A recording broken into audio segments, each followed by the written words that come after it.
Malcolm Hoenlein is with us, Conference of Presidents of Major American Jewish Organizations. We call this the weekly update here at JM in the AM. Mr. Hoenlein, welcome back to JM in the AM. Thank you. Good to be with you, as always. That was quite a preamble I gave, huh? Yes, I'm just sitting here shaking, wondering what's coming next. Well, you have no need to shake. You're not going to have trouble responding to this. The reason I would think you might be and others might be upset that I'm bringing it up is that I'm bringing it up at all. And that is, of course, a leader in the Satmar community has actually tossed out the idea of continuing to fight the yeshiva draft law with complaints against Israel, by filing complaints against Israel at the International Court. The infamous, I will use that word, International Court. And sadly, Mr. Hoenlein, I start by asking you your reaction to this news story. Well, we just saw the story, and the fact that somebody from America and people whose positions are well known, coming out of elements of the community. I mean, we don't have all the details yet, but the idea that even the intervention, let alone the idea of going to a place as hostile to Israel and I would say to Jews, as the International Court of Justice is the ICJ, which we are fighting on so many fronts. I think that I don't know whether it's a publicity stunt, whether the association, but with all the animosities and the divisions that we see in Israel, this is going to only exacerbate this even more. They're supposedly collecting reports, a group in the United States working to collect reports of police brutality and pass them on to U.S. members of Congress at a time when we're, fighting against the internal enemies through DSA and all of those affiliated groups. And he met, and the Gara Rebbe's involvement in this has to be clarified. We can't just go based upon the news reports. I think that this is a very disturbing development. I mean, we should mention that just based on what you've told us about what Hasidic leaders and rabbis who are in Israel, the way they view the situation, I think you'd agree that you'd be surprised if they did not either come out against it or remain neutral on the issue. Would that be accurate? Certainly, I think they would come out about going to the International Court of Justice, and I think anybody would say who knows what the possible ramifications of that would be, and the embarrassments that there are people who appear to be immune to it, and maybe it's because we've let the boundaries be eroded of what would be acceptable and unacceptable in general. Yeah, but I think you've brought up something I never considered, and I'm so glad you did, because I have to think about this now, and that is the other boundaries, the geographic boundaries. In other words, you may be hitting on something really important, that leadership outside of Israel who feel even more disconnected from the whole situation there, whatever the situation means, government, political, life in general, those who really are completely separated by 6,000 miles from the situation in Israel, they're the ones, as we see from this story, who are inclined to go ahead and file this complaint at an international court. Maybe you're suggesting that it's somebody who's in Israel, especially somebody among leadership, great philanthropists, etc., they would never think of doing it because they see up close and personal what happens in terms of the court's reaction when a complaint is in fact filed there. Could that be one of the differences, the distance that this Jewish leader has between him and his community and Israel? Well, I don't know how, I wouldn't define a Jewish leader yet. I think what we often had the problems that come from within the community, and we'd have to hear fully their views, but everything that even the public statements are disturbing. And unfortunately, too many people are more interested in the publicity than thinking through the ramifications, and it's true in regard to many issues that confront us. But at a time when the divisions are so deep in Israel, I mean, you have to use brains and your heart to derive at approaches that make sense, not just common sense, that makes sense. Right. And that we don't know all the details. I think we have to know much more, but it's certainly very disturbing. And in Israel will become, just a political football in the heightened climate before the elections. Yeah, no question about it. All right, let's go to Iran for a second. The President of the United States essentially extended a deadline this week. He had said that he was going to pummel Iran, worst attack since World War II, et cetera, et cetera. And then, of course, backed off, gave them more time, and insisted to the public that they're begging him for some type of deal. They went ahead and denied it. So where do we stand now? I mean, is there a new hard deadline, or really these deadlines are completely meaningless? The deadline for the United States, for the Iranians to do what they haven't done till now. Correct. And the message that could be sent is a reverse one, that if you, given the perverse thinking of many of the Iranian leadership, or the perception that is created, and I met this week with people from the region, let's say from even hostile parts of the region, and they talk about how, especially let's say in Iran, after what happened in January, that we're losing the people and the confidence of the people in these countries who were all gung-ho, and to remember the president saying that we would be with them, just as American presidents in the past said it to the Iranian people, but also to others. I mean, there is today a really serious development, which has been being built up to for a while. I mentioned it a couple of weeks ago about when there were indications of it, but now it looks like today even there could be a signing in Riyadh between Pakistan, Saudi Arabia, and Turkey of a new defense pact. This is a game changer.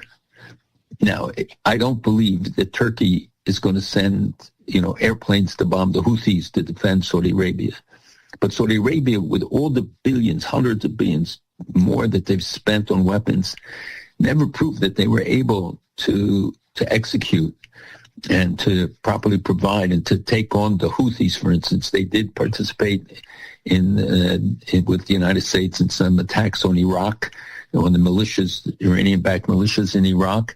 They have participated in other things, other activities, and I think behind the scenes they play a more constructive role than what they do publicly. But this, I think, is the core of what could be a big game changer in the region for Israel, and for others. The UAE and Saudi Arabia, despite some of the messages that sent that things are warming up, it's not true. The hostility seems to continue, and the hostile relationship, it's not as open as it was, but it's still there. But when you take Pakistan, a nuclear power, you take Saudi Arabia with its resources, and Turkey with the largest air force and the army in I think in NATO, I think it's the largest or second largest, and Saudi Arabia has never proven that they were able to use the weaponry to full effect that they were able to purchase. Turkey took on the Kurds, and now they signed a pact that removes a major challenge to them. Their focus today is almost solely on Israel and and taking over Syria, which they control 5% today. Israel controls 1% or less. Yet you don't hear about the Turkey Israel aggressiveness and attempts of dominance in Syria and elsewhere. And then you put the three together, Saudi Arabia, Pakistan, and Turkey. And Turkey with its huge population, Pakistan, huge population. And you think about the announced plans to build the railroads bypassing Israel and to create perhaps economic coalitions as well. it has a lot of possible ramifications. And what's the U.S. relationship now with Saudi Arabia? We had always been under the impression that it was a very good one. Is this a move that the U.S. would approve of, or are they wary of Saudi Arabia now they've entered into an agreement with Pakistan and Turkey? So the United States has warmed up a relationship, certainly Saudi Arabia. We know that we've seen the reports just last week of the call from the Crown Prince of Saudi Arabia to the president as being a major factor in the decision to hold off on the bombing. The relationship between Erdogan and the president of Turkey and the president of the United States is very warm. You see how he praises him, a strong man, et cetera, without going into the fact that he's a Muslim Brotherhood advocate. And unfortunately, there are people close to the president, including some who serve in the region, who are advocating this relationship, and Qatar and Turkey are working together. They are the front for the Muslim Brotherhood in the region. They work together on a lot of stuff, including about Syria, et cetera. And they provide the funding. Turkey's economy is in ruins. But remember, it's a huge country that can turn Europe on fire overnight. They say if Turkey gets a cold, Germany gets pneumonia. Right. Because of the millions of Turks that are there, who came as guest arbeiters and were people who came out of the Ataturk tradition, have been radicalized in Germany. How many are there? Are there more than 100,000 Turks in Germany? Well, I would say there are probably 4 million, 5 million. Wow. They started with 3 million. I think it's the number. I've actually talked to people this week about it.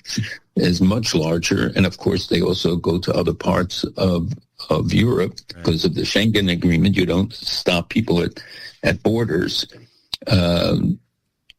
except the East Europeans who don't let any of the migrants in. Right. So you take all of the ramifications. We talk about Turkey alone for an hour. But Pakistan is a nuclear power. Remember IQ Khan? Remember all the background about selling the nuclear information. And while I think that there's still pragmatic people there and people with whom we could actually do business, I think this will create a front. And the question is, will it counter Russia and China? Remember, these countries all flirt with them now, and do a lot of business and sell, obviously, the oil. China is the biggest consumer of Iranian oil, about 80+%, but also from others. They buy from Saudi Arabia. And will this be a counter to the Belt and Road? Will it do other things? What happens to the IMEC proposal, which is the Indian-led proposal which involves a bunch of countries as well? And I don't want to see the balkanization of the Middle East. I think that, but this should be a blaring headline, this story. And I'm sure it will be in Israel once they get the details, but it hasn't been signed yet. It's supposed to be signed, I think, this afternoon. According to this, it was signed 21 minutes ago. Right. Well, that's this afternoon there. Yeah, I'm saying. Yeah, right. Yeah. Now, it's hard to navigate this because now I think we have no choice but to conclude that Saudi Arabia is never going to be part of the Abraham Accords. Am I wrong about that? Well, it will certainly complicate things more. And as I said, and I've said on this show many, and professed this for a long time, that we've been mistaken in how we go about dealing with Saudi Arabia. We shouldn't be talking about it. We shouldn't be begging them to come in. We shouldn't have to cajole it. It's in their interest. But the more you publicly demand, the harder they become, the higher the price becomes, and the domestic resistance increases. That we should move ahead with others, and there are others in the region that would have come into it and will come into it. And when Saudi Arabia realizes they're left behind, I can tell you that the leader of Saudi Arabia, top leader there, said to me a long time ago that a lot of our initiatives, including NAOM and other things, can't be built without Israeli technology. We know how much we need it. But remember that there are a lot of different forces at play in Saudi Arabia. I still believe Saudi Arabia can be a partner. I think if we would deal with Iran, get rid of that issue, and then which would undermine the Houthi danger. And what I said earlier about their abilities, look how the Houthis were able to, these peanuts were able to challenge them and attack their resources and airports, fuel storage. And they bypassed the restrictions in the Straits of Hormuz by exiting the oil to the Red Sea across land and then to the boats in the Red Sea. But if they closed Bab al-Mandab, that would close off their access route for the oil that they export. And now Saudi Arabia is expecting Pakistan and Turkey to help them in the battle against the Houthis. Like, how is this an advantage in trying to get the Houthis to stop, stepping up? First of all, it's not, they shouldn't even need any help against the Houthis. But the Houthis have attacked others in the region, including Israel, including, of course, working at the behest of Iran against others and shooting at ships, American ships, and others in the Red Sea. So we don't know yet how this will play out. Saudi Arabia has been trying to soften the edges with everyone, and I understand they want stability. They need it. Then while they're oil rich, the Crown Prince has tried to move the country for years in a direction of not being dependent on oil and looking for other sources of income and for sources of energy as well. They have huge solar potential. They have other potential, which when you're swimming in oil, you don't think about, but he does, and he thinks ahead, and he's very smart, and I think committed, but it's not a monolithic constituency that he has to represent. So the question is, how will Iran interpret this? How will others? Do we come actually to a final line? Is the reason why we backed off again and again and again, which may be justified. And I think President Trump wants to finish this issue. The debate over whether we have a shortage of ammunition and of long-range missiles to be able to use the interceptors is very damaging to the perception of America and to the security, because if the enemies think that we don't have the ability to resist, right. And I believe that we could easily act and decisively and once and for all. There are reports that the supreme leader is very dangerously ill right now. We don't even know if he's alive, but if he's alive, he's very dangerously ill, according to these reports that came out today and last night, which also will be have an impact both on the stability of the region. Nobody has seen him. Which proves that maybe you don't need a supreme leader, or that he's, they're just manipulating it. But all of these are destabilizing factors that will have impact on Israel. It's a time when Israel has to be unified. The increasing tensions between the parties and the fact that everything gets politicized, people have to think beyond this moment. That will have longer term ramifications. Yeah, you could have made that statement in any era, it seems.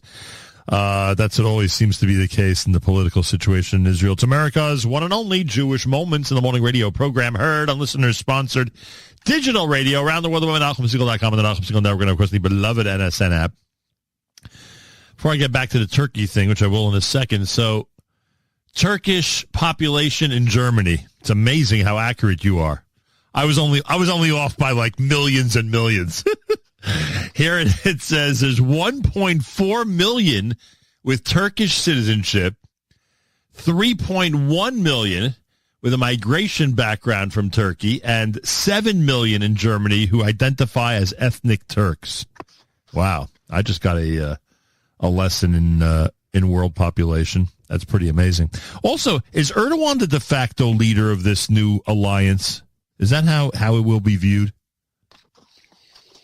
That's actually a good question. I don't think we know the answers because we don't know that much yet about what the conditions are. But Erdogan, first of all, Erdogan hasn't been well, and et cetera, and he's not young, and I'm sure he's looking at this for something for the future, for his future, the future leadership of his country. As you know, he keeps imprisoning his opposition, but we don't hear the condemnations. Nobody taking him to the World Court. Nobody, defending the rights of the people of Turkey to have a choice when, the mayor of Istanbul and Ankara, he puts them in prison as soon as they represent a kind of a significant threat.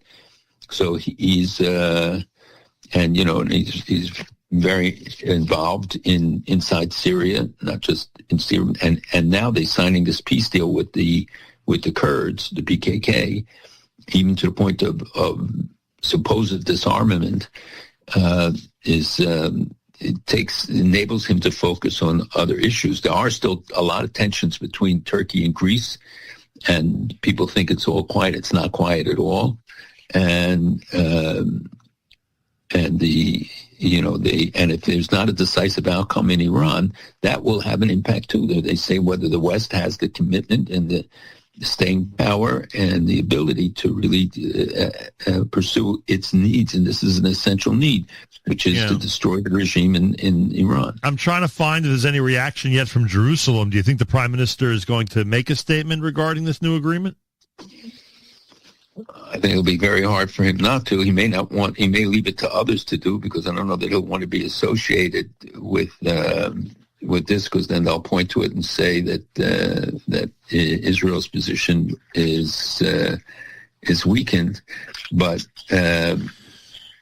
you know that Israel and some of the Gulf states have been holding talks to develop routes for Gulf oil and natural gas, bypassing the Straits of Hormuz and the Bab el-Mandab, according to reports that had emerged this week. And one immediate option would be unloading oil from tankers from the western Saudi port of Yanbu, which is to the port of Eilat. And then it would be transported through existing pipelines to Ashkelon and shipped across the Mediterranean to export. So, I mean, that would be that would strengthen the relationship. Yeah. But I think you have always, as always, the competing scenarios in the region. But, Hamas has moved its covert activities to Turkey from Qatar. So Turkey is not, playing it. They charm the United States, and President Trump has, spoken about President Erdogan in such glowing terms as a friend and as but there are people there who have seem to have ideological and other interests in pushing this relationship. It's funny how geopolitics is. Because of the NATO fear of Russia and China, Israel's now in a weaker position. One could argue that, right? I don't think I don't think Russia and China are in a stronger position because of it. No, but Israel's weaker, I'm saying. Because of American fear of Russia and China, Israel's now in a weaker position because there's new agreement. I don't think America is afraid of Russia and China. Russia has proven in this long war that the limits of its capabilities. China is always on the agenda, not only because of potential actions against Taiwan, but because of the Belt and Road and its aggressive behavior. But its aggression is largely meeting its food and energy needs, which is dominant. They also have big demographic problems, other things but I don't think Russia and China, you see how limited their involvement in the Iranian war. Maybe Russians provided intelligence, guidance for movements of U.S. troops and other things like that, but they did not get involved. They can't spare the equipment. And China, while it did get involved more in some of the shipments of equipment we found out about usually after, but it's not a major and decisive role. So I think Russia and China are more marginal than that. And certainly the fight within NATO is going through many changes, and they are unifying. The president did force them to start paying for their own defense. And allocating a bigger percentage, but still comes to like 3-4%. But until now, they were just relying on the U.S., and we carried the burden for all of that. I think that he did redress that imbalance, and so the native threats are more serious, and the fact that if Iran is able to walk away from this, and that will have devastating impact in the region. It's already having it in terms of the confidence. So one level was on the people level in Iran and let's say other countries, but also on the political level, that what appears to be inconsistencies or, and the interpretation that we're too weak, we're too this, we're too that. I don't believe that is true. I think there are shortages of ammunition. It's true globally. And Israel is moving to become more independent in that regard, also setting up factories to produce their own weapons, because being reliant on the global supply, especially when the United States has other demands like Ukraine, makes it very difficult. But it's funny that weapons shortage, even though I know it's in the news, but it's never the primary reason. The primary reason everyone talks about his hesitation to go into action here is because of the midterms. It's all a political thing. And if we didn't have these elections coming up in the United States, a lot of people suspect that he would have gone ahead with whatever, threat he was threatening over last weekend. So it's interesting. I mean, there may be some. That is, yes. I'm citing the other things, how people interpret it. They don't know about all of the election politics in America, right. in a lot of these places. They look at it and say, does America not have the will?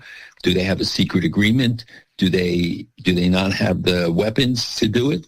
Very few are going to say they're worried about the election in Kansas, the impact of this right now. That's an American concern, and Americans see it, and we're seeing it more. And the victory of the DSA in the last week, I think, highlights it even more. I think only Israel's really focused on the American midterms in terms of foreign countries, I mean. But they get it over there, and obviously there's a lot of people from the United States that are there. Speaking of which, by the way, not enough people from the United States are in Israel right now. It's August. It's tourist season. I noticed that American Airlines extended its suspension. We're talking about Pesach time is their new deadline, and hopefully Delta and United are going to make good on their commitment to be back before the end of 2026. You think it might happen, actually? Well, first of all, I think people should return their American Airlines credit cards and start sending a message to them that this is really irrational, and it's the Israel being increasingly isolated because of it. But yesterday, or not yesterday, today is Friday, so I guess on Wednesday, I think it was a record day. I think over 100,000 people went through Ben Gurion in the one day. It's a record. And despite the fact that the tankers are still, some of them are still at Ben Gurion, although many have been moved to the Ramon Air Force Base, which crowds the airport, and all the reports that, it would hamper the flow of people. It is amazing that they were able to handle a record crowd. You have Arkia flying now, and of course, El Al and others. And the thing is, it's their most profitable route for many of these airlines. Turkish Air had 13, 14 flights a day, and they complain about the people who work there, complain about losing this very profitable route. So but the fact is that you had a record number of people flying in and out of Israel. I think tourism, August is expected to be a good month, but we have to make sure that people go for the Chagim. It's going to be beautiful in Israel. The weather forecast is great, and to plan winter vacations, it's very important that we have to sustain it. People, a lot of the smaller businesses and others have paid a heavy price, and even the hotels, while they survive, it's very costly to them. Yeah, that's an understatement. All right, you alluded to it a moment ago. Let's just go quickly through this, the current election season in the United States. Abdul El Sayed defeated Haley Stevens. They're going for Gary Peters' open seat in the Michigan Senate race. This is U.S. Senate, folks. You could have Abdul El Sayed as a United States Senator. We'll ask Malcolm in a second if it's likely.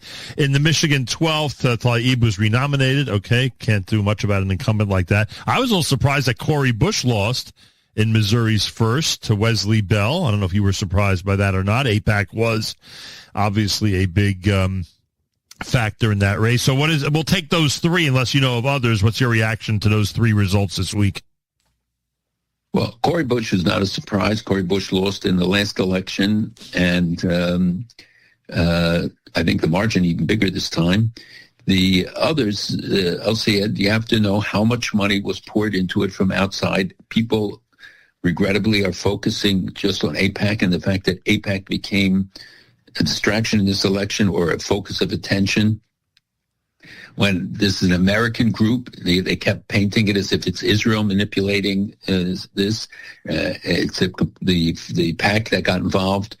I would wish they did things more quietly. I think, we have to be careful that you're inviting this kind of reaction, that the DSA organizes against it, but they don't organize against all these other groups, and how much foreign money is channeled through the DSA, according to reports and other sources that we know that have been operating for a long time, how much money Qatar swamps all of the money that we put together, or that any AIPAC or any of the pro-Israel PACs put together, and that there's nothing illegal and inappropriate for American citizens, whether if they're Greek, to be supporters of candidates that represent their positions, or people from every organization. The question is the manipulation and the lies, distortions, and the fact that you have people who celebrated October 7th, who condemned the attacks on 9/11, not from our side, from the other side. People who have expressed themselves in horrific ways against the American system and seek to undermine and imposing the DSA's agenda. And nobody knows what democratic socialism is, because, like Vibe, it has no definition today. Israel used to be a member of the Socialist International because socialism itself was not anti-democratic. Sweden was socialist, others were. Right. Today, it obviously has different connotations, and especially here in the United States. So the real race in Michigan will come down to it. I think Mike Rogers has a good chance of winning.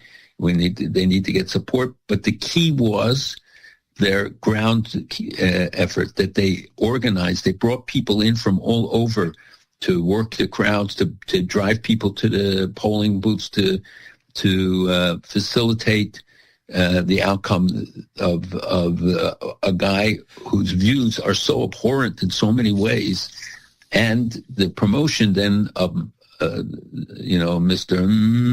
From New York and others. And I think we should not talk about him. We should mention his name. But as that young woman told me, we should call him the Grand Mufti of New York. But we have to learn that we're promoting these guys too much. We're focusing on them. We should focus on the issues and the substance and what these guys represent, what their election represents to the United States. The American people don't want it. And by the way, one of the mistakes is people think blacks don't want it, Hispanics don't want it, other minority groups, they do not want it. And they're winning with, as in the case of Espionage, 17% of the voters showing up, 17%, which means 2,000 votes could have turned the election the other way. Yep.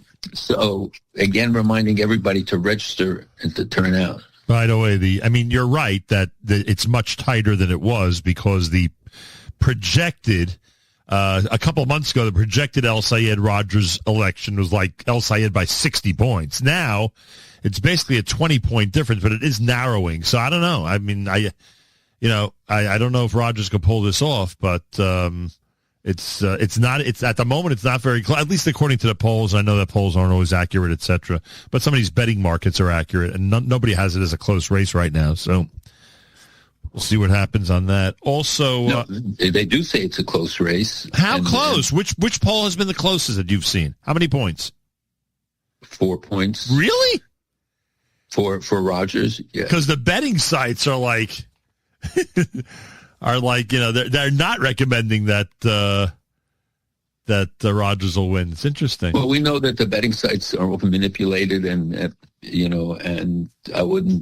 certainly hope people don't just base their votes on that. And you saw that Cori Bush betting everything on the Israel issue. She lost. Right. She ran hard against AIPAC, and so do others. But that is having an impact. There's a lot of time left in this race. I agree with you. There's a lot of time to go. Yeah. But these things are having an impact, and an erosionary impact that people demonize AIPAC, and while the other side can pour in billions over years to influence our campuses and every institution, our cultural institutions, the debate in America.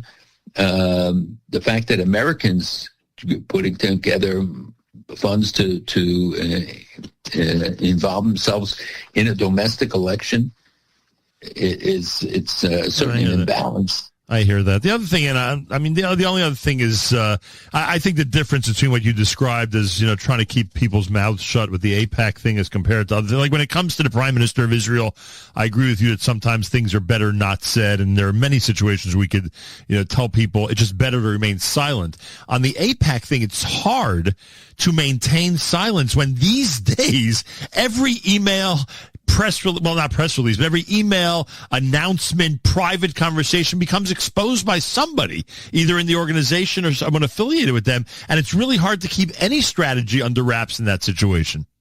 Yes, and people infiltrate these organizations. Right. Are paid by outsiders to do that. And but the question is, it's a question of approach and how you structure it. And it's obviously well intentioned, and it's meant to impact it to counter the influx of money. But when it becomes the issue, right, not the substance, the issues no longer relevant. The issue becomes, quote, AIPAC, and painting it as they successfully have in some cases in the most nefarious way and anti-American way, and yet they haven't taken on Qatari hundreds of billions, still investing in it. The fact that China, the fact that Turkey, the fact that all these others are pouring money in today. China, even more than Qatar on the campuses, and the Qataris say they're going to focus on Hollywood. They're going after every source, including all the manipulation of the online, the bots that come out. And here now, the latest report, they trace a lot of the bots that were producing the pro mayor reporting and stuff. Support turned out to be bots traced to City Hall. And if that's true, then that tells you a lot. And it's so much is manipulated that we don't know and we can't see it. It's almost impossible to trace everything, but they're clearly using it. We know that many of the things going to one day at the White House, I think 80% of the anti-Israel messages were bots from overseas. And it's automated. And, so we're creating bots too to give out the right information to counter it, because I think ultimately the truth is our strongest weapon. We have to sustain that our credibility remains intact. Wow, unbelievable. Machines are going to end up fighting the battle for everybody on both sides. It's pretty remarkable. Thank you so much. Have a wonderful Shabbos. We'll speak again next week. God willing, be well. Malcolm Hoenlein, Conference President of Major American Jewish Organizations. Weekly update here on a Friday of Shabbos at JM in the AM.